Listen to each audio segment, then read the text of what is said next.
Bonjour et bienvenue aux Assises européennes de la transition énergétique, 18e édition, sur le thème « Le champ des possibles pour les territoires ».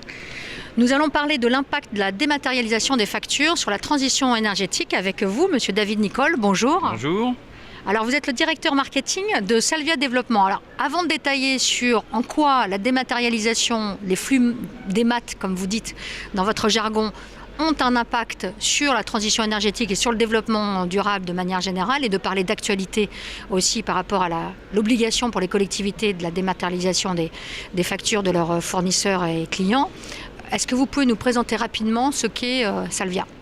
Donc, Salvia Développement est un éditeur de logiciels métiers qui distribue des solutions auprès des acteurs de l'immobilier public et privé. Et à ce titre-là, les collectivités font évidemment partie de ces clients. Donc on intervient aujourd'hui sur 5 domaines. Un domaine financier sur tout ce qui est gestion des emprunts et des subventions, qui est notre métier historique. Un métier autour d'un domaine de la maîtrise d'ouvrage, qui est le suivi des opérations d'investissement. Un autre autour des outils mobiles, et particulièrement les états des lieux dans les logements. Un quatrième domaine qui est la dématérialisation des flux et des processus. Donc là on retrouve à la fois des parapheurs électroniques et puis la transition de factures. Et on en parlera par la suite. Et le dernier, donc, qui est à l'origine de notre présence ici, la partie gestion technique énergétique du patrimoine des collectivités locales. Alors justement à ce sujet, donc, vous proposez plusieurs offres, dont une qui va particulièrement dans ce sens-là du développement durable, que vous avez baptisé Salvia Énergie Performance, qui est donc un outil de gestion des factures des fluides. Est-ce qu'on peut rentrer un petit peu dans le détail ? Donc, Salvia Énergie Performance, c'est effectivement notre outil qui permet de gérer. Alors, il fait trois choses, on va dire. Il permet à la fois de collecter de l'information, de l'analyser et de détecter des problèmes, et ensuite de partager cette information, de la diffuser de façon à ce que ça devienne aussi un outil pédagogique autour de la gestion des factures et plus globalement des consommations énergétiques, avec toujours le même objectif, rentabiliser et identifier les problèmes de facturation ou de consommation pour simplement diminuer la facture énergétique globale d'une collectivité. Oui, d'ailleurs, 2 EPCI utilisent ce logiciel depuis plusieurs années. Je crois qu'il y a la communauté urbaine de Dunkerque et également Bordeaux Métropole. Alors c'est intéressant parce que ces 2 membres, pas fondateurs, enfin Dunkerque et la collectivité, l'EPCI, l'établissement public de coopération intercommunale qui est à l'origine des assises, et Bordeaux qui les a rejoints il y a quelques années. Oui, alors en effet, Dunkerque et Bordeaux, mais ils ne sont pas les seuls, sont nos clients depuis très longtemps. Nous ont rejoint Strasbourg, Saint-Étienne ou des villes plus petites comme Plumeur. Et en fait, c'est essentiellement des villes qui ont commencé il y a très longtemps, puisqu'en fait, ils avaient pris en main le sujet énergétique il y a de nombreuses années. Et la première étape, quand on se lance dans l'énergie, c'est de savoir ce qu'on consomme et de voir ce qu'on peut déjà améliorer simplement avec les bâtiments existants.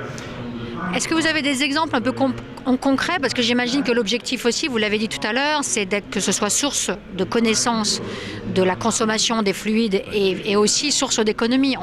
Vous avez des chiffres à ce sujet concernant les 2 collectivités dont on parle ? Alors, concernant Bordeaux et Dunkerque, ils ont fait un nombre d'économies très importantes. Saint-Étienne nous l'a chiffré. Pour eux, ça représente un point d'économie un point de taxe fiscale qui a été entre guillemets mis de côté, puisque en faisant des économies sur l'énergie, l'avantage c'est que vous avez une historique de la consommation, ce qui fait que quand vous renouvelez vos contrats et vos marchés avec des fournisseurs d'énergie, vous avez une base, je dirais, de comparaison, et c'est là où on obtient aussi les meilleurs rendements sur des renouvellements de contrats. Donc la somme à la fois de la facture et puis identifier les sites qui sont les plus énergétivores. Du coup, on focus les travaux sur les endroits où en tout cas l'économie ou le gain potentiel est le plus important. Et à ce titre-là, du coup, ça permet de vraiment focaliser les investissements au bon endroit. Alors, il y a une autre actualité récente. Depuis le 1er janvier 2017, les collectivités locales et territoriales ont l'obligation de solliciter auprès de leurs fournisseurs la dématérialisation de leurs factures. C'est une obligation légale. Vous allez nous expliquer, vous proposez des outils qui vont dans ce sens-là et qui sont aussi source, et c'est en ça que moi je suis un peu sceptique et vous allez nous expliquer, qui sont source en fait d'économie et notamment dans le cadre de la transition énergétique. Expliquez-nous ça. Alors, en effet, depuis le 1er janvier 2017, donc l'État a ouvert le portail Chorus Portail Pro, donc qui permet aux fournisseurs de déposer leurs factures à destination des collectivités. Donc c'est progressif. Là, c'est pour l'instant les plus grosses entreprises qui sont concernées, et évidemment les gros fournisseurs d'énergie vont être concernés en premier chef, et donc on commence à voir les premières factures. L'intérêt d'obtenir ces factures de façon dématérialisée, c'est que ça va remplacer au fil de l'eau le papier, qui est quand même la source essentielle aujourd'hui, par laquelle transitent les factures. Donc l'objectif pour nous, il est double entre guillemets. Il est d'avoir ce qu'on appelle des connecteurs dans notre jargon, qui nous permettent de nous brancher et de récupérer des formats de factures qui vont devenir nationales. Donc ça, c'est une grosse nouveauté, parce que chaque fournisseur un peu avec parfois des visions territoriales des sujets. Donc ça, c'est plutôt intéressant pour nous et nos clients surtout, puisque du coup on va avoir une homogénéité des paramétrages, ce qui permettra encore de simplifier la partie récupération. Et le deuxième point, c'est la partie navette. C'est-à-dire que lorsqu'une facture arrive, lorsqu'elle est en papier, vous avez un tampon, vous avez une copie qui est faite dans les services techniques qui dit oui, tu peux payer. Tout ça, ça va pouvoir être dématérialisé. On va utiliser des parapheurs électroniques. Donc la facture va arriver, on va pouvoir la chaîner sans avoir besoin de rematérialiser les factures, parce qu'aujourd'hui, c'est le problème, c'est que même si le portail est en place depuis le 1er janvier 2017, aujourd'hui, les services continuent à aller sur le portail, rematérialiser la facture, et dans ce cas-là, il n'y a pas de gain.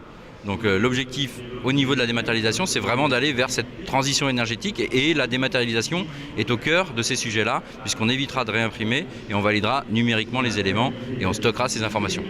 Donc ça suppose aussi de faire de la pédagogie, non pas en amont, mais en aval. Et aussi après, on pourra difficilement se cacher derrière son petit doigt en disant « Ah, mais non, je ne sais pas, j'ai oublié, je ne sais pas où elle est, etc. » ou c'est le fournisseur qui a oublié de l'envoyer à temps.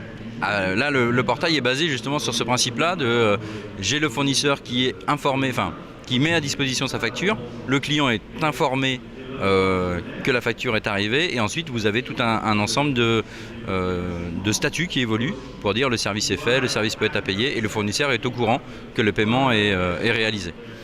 Très bien. Merci Monsieur Nicole. Passez de bonnes assises. Merci à vous. Merci, bonne journée. Au revoir. Au revoir.